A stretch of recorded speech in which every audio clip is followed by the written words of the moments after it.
کیا ہے اور دوسری حدیث کو صحاح ستہ کی دیگر کتابوں میں نقل کیا گیا ہے۔ اور پھر خلاصہ کے طور پر ان دونوں حدیثوں کا اور آیت کریمہ کے نچوڑ کے طور پر ایک پیغام دوں گا، جو پیغام آپ حضرات گھر لے کے جائیں گے، تاکہ حضور علیہ الصلوۃ والسلام کی ولادت کی خوشی میں آپ حضرات کا یہ چند لمحے مسجد میں بیٹھنا کارآمد ثابت ہو جائے، اور آپ حضرات ایک پیغام لے کر کے جائیں، اور وہ پیغام آپ کی زندگی کے لیے انتہائی اہم بھی ہے اور ضروری بھی ہے۔ اب آپ حضرات درود پاک پڑھیں تاکہ میں گفتگو کا آغاز کر سکوں۔ صلی اللہ علیہ یا رسول اللہ وسلم علیکہ یا حبیب اللہ، صلی اللہ علیکہ یا رسول اللہ وسلم علیکہ یا حبیب اللہ۔ توجہ کے ساتھ آپ حضرات میری طرف دیکھیں اور گفتگو سماعت فرمائیں۔ قرآن کریم کی جو آیت کریمہ میں نے پڑھی ہے اس میں خدا بند قدوس ارشاد فرماتا ہے، قل، اے میرے محبوب آپ فرما دیجیے، ان کانا آباؤکم و ابناؤکم و اخوانکم و ازواجکم و عشیرتکم، 5 لوگوں کی 5 کیٹیگریاں اللہ تعالیٰ نے گنوائی۔ سب سے پہلے تمہارے ماں باپ، یاد رکھیں، آباؤکم و ابناؤکم، پھر تمہاری اولاد، اخوانکم تمہارے بہن بھائی، ازواجکم تمہاری بیویاں، عشیرتکم تمہارا خاندان، تمہارے خاندان کے لوگ۔ تو 5 کیٹیگریاں اللہ تعالیٰ نے گنوائی۔ کتنی؟ 5۔ سب سے پہلے تمہارے ماں باپ، نمبر 2 تمہاری اولاد، نمبر 3 تمہارے بہن بھائی، نمبر 4 تمہاری بیویاں، نمبر 5 تمہارے قبیلے کے لوگ، تمہاری برادری کے لوگ، تمہارے خاندان کے لوگ۔ اب یہ 5 قسم کے انسان خداوند قدوس نے 5 کیٹیگریاں گنوائی۔ اس کے بعد فرمایا وَأَمْوَالٌ اقْتَرَفْتُمُوهَا، اور وہ پیسہ جو تم کماتے ہو۔ 6 نمبر پر کیا گنوایا؟ کہ وہ پیسہ جو تم کماتے ہو۔ وَتِجَارَةٌ تَخْشَوْنَ كَسَادَهَا، اور بزنس مین کا وہ بزنس کا سامان، تَخْشَوْنَ كَسَادَهَا، جس میں تم فکر مند رہتے ہو کہ کہیں سے نقصان نہ ہو جائے۔ جو بزنس مین ہے وہ ہمیشہ یہ فکر کرتا رہتا ہے کہ 4 روپے کی خریدی ہوئی چیز کہیں 3 روپے میں نہ چلی جائے، ہوتا ہے نا، یہ کم سے کم 4.5 یا 5 روپے میں جانی چاہیے۔ وَتِجَارَةٌ تَخْشَوْنَ كَسَادَهَا، اور وہ تمہارا مال تجارت کہ جس مال تجارت کے بارے میں ہمیشہ فکر مند رہتے ہو کہ کہیں اس میں خسارہ گھاٹا نہ آ جائے۔ کتنی چیزیں ہوں گی؟ 7 چیزیں ہوں گی۔ 5 کیٹیگری کے لوگ، 6 نمبر پر پیسہ جو کماتے ہو، 7ویں نمبر پر مال تجارت، 8ویں نمبر پر خداوند قدوس نے فرمایا وَمَسَاكِنُ تَرْضَوْنَهَا، اور وہ بلڈنگیں، وہ تمہارے مکانات، وہ تمہاری حویلیاں، مساکن ترضونها، جو تمہیں بہت پسند ہے۔ اب انسان آج کے، خاص طور سے آج کے دور میں آس پاس کے علاقے کا اگر آپ جائزہ لیں تو ہر شخص اپنا مکان بنانے کے چکر میں، ٹھیک ہے، اور گورنمنٹ نے بھی اعلان کیا ہے کہ 5 سال تک، 10 سال تک ہم نے یہ پلان بنایا ہے کہ پورے ہندوستان میں جتنے بھی مکانات ہیں سب پکے ہو جائیں۔ اب انسان اپنے مکان سے بھی پیار کرتا ہے، محبت کرتا ہے، اللہ تعالیٰ فرماتا ہے وہ تمہارے مکانات جو تمہیں بہت پسند ہیں۔ تو یہ 8 چیزیں وہ ہیں جن سے انسان فطری طور پر محبت کرتا ہے، فطری طور پر جن سے انسان کا لگاؤ ہوتا ہے، انسان کے دل کا ایک کانٹیکٹ ہوتا ہے، وہ یہ 8 چیزیں ہیں، جن میں 5 کیٹیگری کے لوگ اور 3 اس پر اضافی چیزیں۔ اللہ تعالیٰ نے 8 چیزیں گنوا کر ارشاد فرمایا ان کان احب الیکم من اللہ ورسولہ۔ اب یہ چیزیں اگر اللہ اور اس کے رسول سے زیادہ پیاری ہیں تمہیں، دیکھیے بڑا پیارا جملہ ہے، یہ کمپیریٹیو ڈگری ہے۔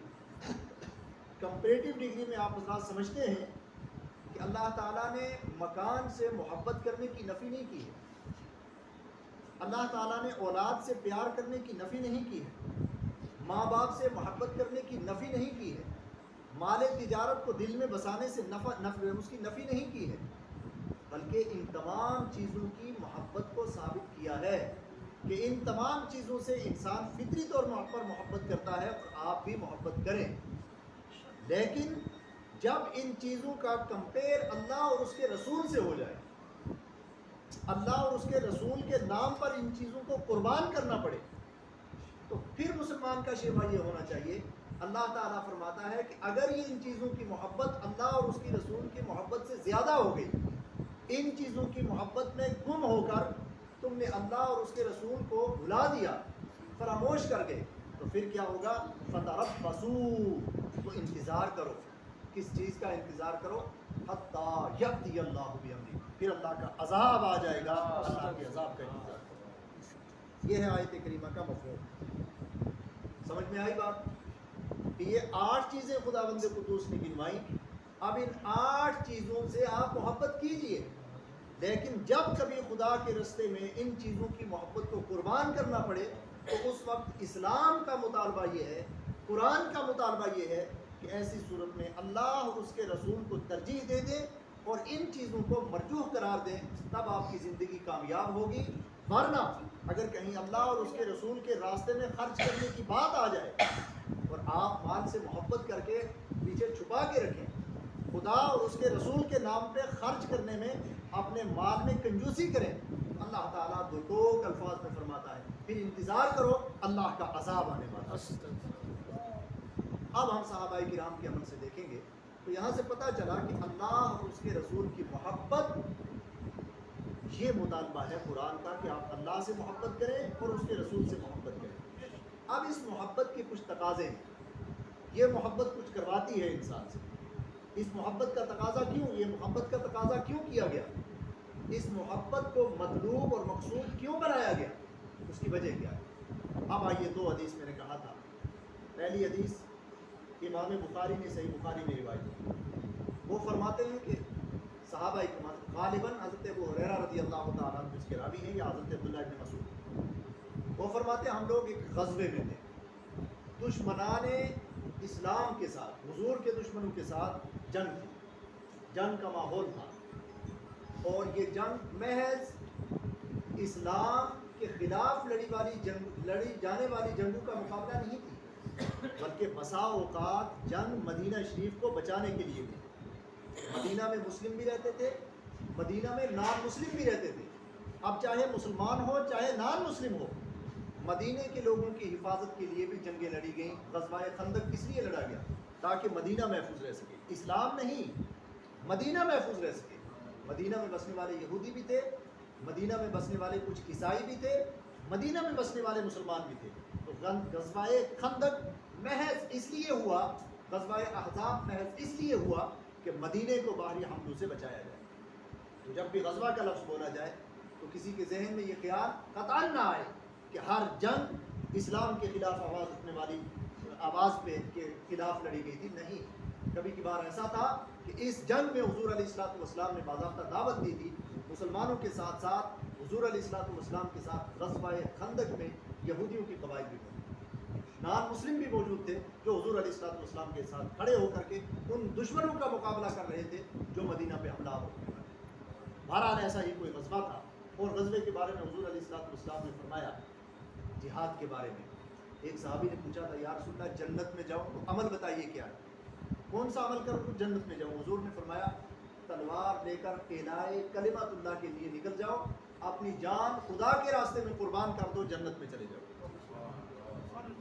فرمایا جنت چاہتے ہو تحت ظلال السیوف، تلواروں کے سائے میں جنت ملتی ہے، یعنی اللہ اور اس کے رسول کی توحید اور رسالت کا اقرار کرنے کے بعد جہاد کو ایک بڑا عمل قرار دیا گیا۔ اب وہ جہاد ہو رہا تھا، ایک شخص دشمنوں کے خلاف جنگ بازی کر رہا تھا، لڑ رہا تھا، اور صحابہ کہتے ہیں کہ ہم نے خود دیکھا کہ اس کا حال یہ تھا کہ باضابطہ جس طرف اس کی تلوار گھومتی تھی دشمنوں کے سر قلم کرتے ہوئے جا رہے تھے، اور صحابہ کرام نے آ کر بارگاہ رسالت میں اس کے لڑائی کے جذبے کو بیان کیا. صحیح بخاری نے روایت کیا ہے. لڑائی کے جذبے کو بیان کیا کہ یا رسول اللہ صلی اللہ علیہ وسلم فلاں شخص اس انداز سے لڑ رہا ہے کہ ہم میں وہ طاقت ہی نہیں, ہم اس طرح نہیں لڑ سکتے, اور ہمیں فخر ہو رہا ہے کہ ہمارے مابین ایک نوجوان ایسا ہے جو اس قدر جواں مردی سے دشمنوں کا مقابلہ کر رہا ہے. حضور علیہ السلام والسلام مسکرائے اور مسکرا کر ارشاد فرمایا انہو من اہل النار, میرے صحابہ تمہیں معلوم نہیں وہ جہنمی. بات ذہن میں آ رہی ہے؟ کیا فرمایا؟ وہ جہنمی ہے. وہ تلوار کے جس کے بارے میں فرمایا تھا اس کے سائے میں جنت ہے, وہ تلوار اٹھا کے لڑ رہا ہے اور حضور فرما رہے ہیں کہ وہ جہنمی ہے. اسی غزوے میں اس کا انتقال بھی ہو گیا, مارا بھی گیا. اب صحابہ کرام کے مابین تلاش اور جستجو ریسرچ شروع ہوئی کہ آخر اس کا عمل تلاش کریں کہ کون سا اس کا ایسا عمل ہے جس کی بنیاد پر حضور نے فرمایا کہ یہ جہنمی ہے. ضرور کوئی ایسا عمل ہوگا, کیونکہ حضور کی زبان وہ ہے کہ قرآن فرماتا ہے وما ینطق عن الہوی ان هو الا وحی یوحی, کہ حضور جو کچھ فرماتے ہیں وہ اللہ تعالیٰ کی طرف سے وحی ہوتی ہے. اپنی طرف سے حضور فرماتے نہیں, تو یہ وحی الہی ہے, یہ خدا کا حکم ہے. ضرور اس شخص میں کوئی کمی ہوگی جس کی بنیاد پر وہ جہنم میں جائے.